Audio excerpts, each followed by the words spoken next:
Thank you all for joining us today. My name is Drew Babbitts. I have the privilege of serving as Director of Gift Planning here at RPI. And in this role, I help donors make a meaningful impact across the Institute in ways that are both tax efficient and aligned with their personal charitable goals. I'd like to extend a thank you to all members of the RPI Heritage Society, many of whom are with us here today, for their commitment to RPI's future. Your decision to leave a legacy through a testamentary gift or life income gift is deeply appreciated and inspiring across our entire community. So a little roadmap for our webinar today. This is part of a 4-part series that we're doing, exploring tax smart giving strategies. Today we're going to focus on leveraging your IRA to make an impact across RPI and how you could do that. The objectives are, hopefully by the end, you'll learn how you can reduce your taxes by giving through your IRA and create a legacy at RPI while supporting your families with your IRA. Our presentation will be divided into 3 sections. We'll cover 3 different types of gifts that could be made through your IRA. One are Qualified Charitable Distributions, or QCDs. Another is RPI beneficiary. Another is Testamentary Charitable Remainder Trust, or TCRUT. So the first gift we're going to cover is Qualified Charitable Distribution, or QCD. So QCD is a direct transfer from your IRA to RPI or another qualified charity once you reach age 70 and a half. It will allow you to give up to $108,000 in 2025 tax-free to charity, and that amount is indexed for inflation annually every year by the IRS. It counts towards your required minimum distribution if you have reached the age of 73, and does not increase your taxable income. So you bypass reporting that amount on your taxable income for the year. So why is this sort of a smart tax-free strategy once you hit the age of 73? It really lowers your taxable income and can help potentially reduce Medicare premiums and taxes that you owe on Social Security. As many of you know, once you reach a certain income threshold and you're over the age of 73, your IRA and Medicare premiums could increase. And so if you bypass reporting the income from your IRA on your taxes, that could lower your overall adjusted gross income. These gifts are excluded from your taxable income, so you do not have to report them at the end of the year. And it's really a simple, tax smart way to make an impact here at RPI. So the rules for making a qualified charitable distribution: you must be 70 and a half. And this is lower than the age where you have to take an RMD, which is currently 73. If you make a QCD before the age of 73, it doesn't count towards an RMD, but it does bypass taxes and come directly to RPI. Again, the funds must transfer directly from your IRA to a charity like RPI. You can't deposit the funds in your checking account and write RPI check. That would negate the QCD. You must complete them by December 31st for the year for it to count. And I would encourage you to begin that process early in the month. Oftentimes brokers and custodians get very backed up towards the end of the month of processing QCD requests. It's not allowed to private foundations or donor advised funds, only to public 501c3 charities like RPI. And new in 2025, the IRS has updated the 1099-R form that you get every year. It'll actually have a box for identifying what's a QCD and what's a standard RMD that needs to be included in your adjusted gross income. Previously, you had to keep track of letters, and it was sort of complicated to tell what was what. So we're also going to be looking at some case studies for these applications of each gift. So here we have John, who's a RPI graduate and from the School of Engineering and a longtime supporter of the mechanical engineering program. He'd like to support some students in financial need through a Patroon scholarship, which is $10,000 per year to help support a student annually with tuition at RPI. He's reached the age of 73 and now is required to take the RMDs from his IRA. And his Schwab financial custodian has shared that his total RMD for 2025 is about $50,000 that he must take from his IRA. So John requests that Schwab send a check a $10,000 QCD check directly to RPI to fund this annual scholarship for a student. And the remaining $40,000 John takes into his income, into his checking account to support him for the year. At the end of the year, John's going to get a 1099 from Schwab that says, $40,000 in reportable income for your adjusted gross income, and then $10,000 with a QCD. You don't need to report that. Again, you can use QCDs to support scholarships, to support faculty research, or any priority that's important to you at RPI. They all make a big difference. It's important to note that QCDs must transfer directly from your IRA custodian to RPI to qualify. They cannot sit in your checking account and then you write a check. And their IRS is very, very clear on that process. Our gift planning office has a website dedicated to helping you make a QCD, plangiving.rpi.edu/QCD. And that will allow you to download many of the forms from leading brokers and custodians, so you can send them in and request a QCD gift to RPI. The next type of gift is beneficiary designations. That's making RPI the beneficiary of your IRA. It's a very simple process. It doesn't cost you anything now. It can always be changed. It could significantly reduce the taxes that your heirs would owe on an IRA, because you don't get stepped up basis on an IRA. It's all pre-tax assets. It can reduce probate fees, and it can really create a powerful legacy here at RPI. And it's a wonderful gift and make a wonderful impact on our mission.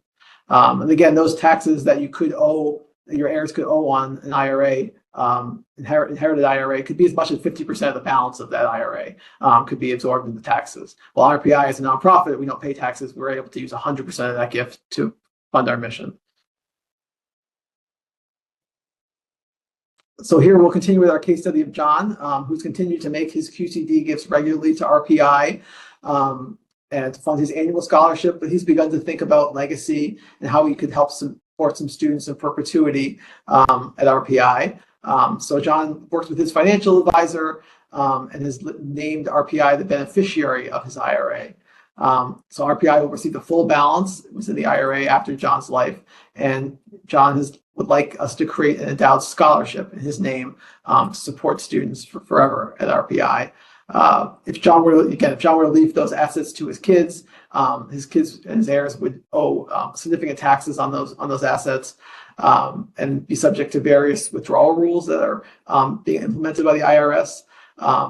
Instead, John's left all of his other assets that his heirs will inherit with a stepped-up basis to his children and and grandchildren through his will. And then this one particular asset he's carved out for RPI, and that won't be subject to taxation. So the second step in the process is John's shared that information with our office in gift planning, and we create an agreement for us to keep on file. So after his life, we can ensure that his wishes are carried out. John would like to create an endowed scholarship, and that minimum is about $100,000. John is pretty sure that that gift is going to exceed that threshold, but just in case it doesn't, we include some language in the gift agreement that should it not, we'll direct his gift towards a general scholarship pool that helps students in financial need at RPI. So again, step 3, after John's life, the endowed scholarship is established with his proceeds, and each year his children receive yearly reports on the students who benefit from John's generosity. And the last type of gift that we have is a testamentary charitable remainder trust, or a TCRUT. It's created after your life through your will, and it directs that your IRA be put into a trust, and income from that trust paid out to your children or other beneficiaries for either their life or a set number of years, and then the remainder goes to RPI after that term ends. This strategy really takes a taxable asset like an IRA and turns it into income for your heirs and impact at RPI or a nonprofit. Again, the benefits of doing this, it bypasses most of the income taxes that your heirs might owe on the inherited IRA, which could be as high as 50%. You avoid the 10-year withdrawal rule that the IRS has set on inherited IRAs, so requiring them to withdraw it over 10 years and then pay the taxes annually on that. And it could create a really powerful, lasting legacy here at RPI. So a testamentary charitable remainder trust will continue with our example of John. So he'd like to create a scholarship at RPI with his IRA, but also the balance of the IRA has grown quite significant, and he'd like to provide some income for his 2 children after his life with the proceeds of that IRA. So he puts instructions in his will to establish a testamentary CRUT with the IRA. John names his 2 children as beneficiaries of the CRUT. After John's life, the IRA is transferred into a testamentary CRUT, which is custodian by RPI, which is a tax-exempt entity. The CRUT makes annual payments to John's 2 children for a term of 20 years, and these payments are typically 5% of the trust market value in assets. And then once that term ends, the remaining assets will fund the scholarship that John wants in his life. So really, it creates an opportunity for income for his children, and also impact at RPI for generations to come through supporting our students and our mission. So what's right for you? QCDs, no gift is one size fits all. QCDs make an immediate impact right now. It can help fund scholarships. It can help support our faculty, or a variety of initiatives here on campus. Beneficiary designations and TCRUTs are ideal really for long-term planning. It can make an impact on our mission tomorrow and create a legacy here after your life. And each can be tailored to meet your personal, financial, or philanthropic goals. And we can work with you and your financial planner to help make whatever happen you want. So how to get started? Connect with your IRA administrator about setting up a QCD, or you could visit plangiving.rpi.edu/QCD, which is our website, which has a variety of resources for you to help make a qualified charitable distribution. Please contact our Office of Gift Planning for our tax ID number if you need it, to make the RPI the beneficiary of your IRA, or for language to include for a testamentary CRUT in your will. We can share that with you and make sure we have documentation on file to ensure that your wishes are carried out after your life. And please visit plangiving.rpi.edu for a variety of resources that you can access that will help in your long-term planning. So these are some common questions that I get a lot, and so I thought I'd just cover them here. What's the deadline to make a QCD? It's December 31st of the year that you wish to make it. So again, I always encourage our donors to please start making request that QCD distribution early December, just to give your custodian enough time to process it. We don't want you to get locked out for the year, and sometimes that happens towards the end of December. They can be split between multiple charities. Yes, they can be split between multiple charities. If your QCD is $100,000 and you have multiple charitable interests, you could give that to 10 organizations, however you want to divide it up, as long as they're a 501c3 charity. What's the minimum to fund one of these testamentary CRUTs? It's $100,000. The balance of the gift has to be $100,000 when we receive it. How do you name RPI the beneficiary of trust? Complete a beneficiary designation form with your IRA custodian, and share that with the Office of Gift Planning, that we can keep on file, both to thank you for your generosity, and also so we can ensure that your wishes are carried out after your life. So now we're happy to open it up for some questions about QCDs, CRUTs, or any other legacy giving questions you might have. Let me see if I can figure out how to get to the chat box here, and I'm happy to open that up and take a few questions. You should see a chat window in the bottom of your screen.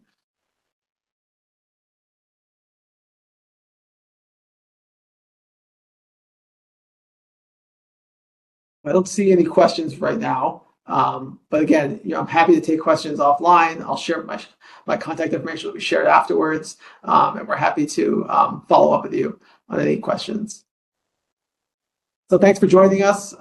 Your generosity makes a big impact on our mission and helps you can help your family and the future generations of RPI students.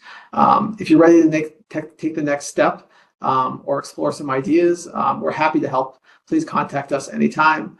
The last slide is my information, email, phone, and also we'll send a follow-up email, so you'll have my contact information. Other than that, thank you all for joining us today, and I hope to connect with you soon, either on the road or maybe here on the Troy campus in the near future. So thank you all so much.